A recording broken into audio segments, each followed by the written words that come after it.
एक काले यमराज ने अपना हाथ औरत के सीने में डाला और उसका दिल निकाल लिया ताकि उसे न्याय के तराजू पर तौला जा सके। फिर उसने एक पंख निकाला और उसे तराजू के दूसरी तरफ रखा।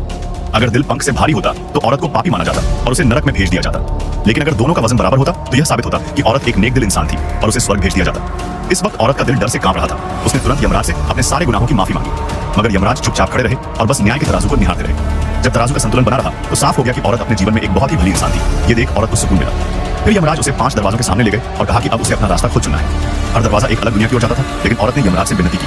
वो अपनी माँ को ढूंढना चाहती है, चाहे उसकी माँ स्वर्ग में हो या नरक में, वो उससे मिलना चाहती थी। ऐसी दयालु आत्मा को यमराज भी मना नहीं कर सके। तभी उनमें से एक दरवाजा धीरे धीरे खुला, वही दरवाजा जो उसकी माँ की ओर जाता था। औरत ने शांति से उस ओर कदम बढ़ा दिया। जाते जाते वो यमराज को अलविदा कहना नहीं भूली और जैसे ही दरवाजा बंद हुआ उसकी कहानी भी वही पूरी हो गई। लेकिन उसी समय एक जवान औरत वहां पहुंची। उसने यमराज से पूछा कि यह जगह क्या है, पर यमराज ने कुछ नहीं कहा और सीधे तराजू के पास बैठ गए। उन्होंने पंख निकाला, लेकिन जैसे ही उन्होंने औरत का दिल निकालना चाहा, औरत ने गुस्से में उसका हाथ झटक दिया। उसने अकड़ते हुए अपना हाथ खुद तराजू पर रख दिया। यमराज दंग रह गए। आज तक किसी ने उनके साथ ऐसा सलूक नहीं किया था। यमराज गुस्से से खड़े हुए और औरत के जीवन में किए गए सारे पाप गिनाने लगे। फिर बोले कि अब उसे 18 परतों वाले नरक में भेजा जाएगा।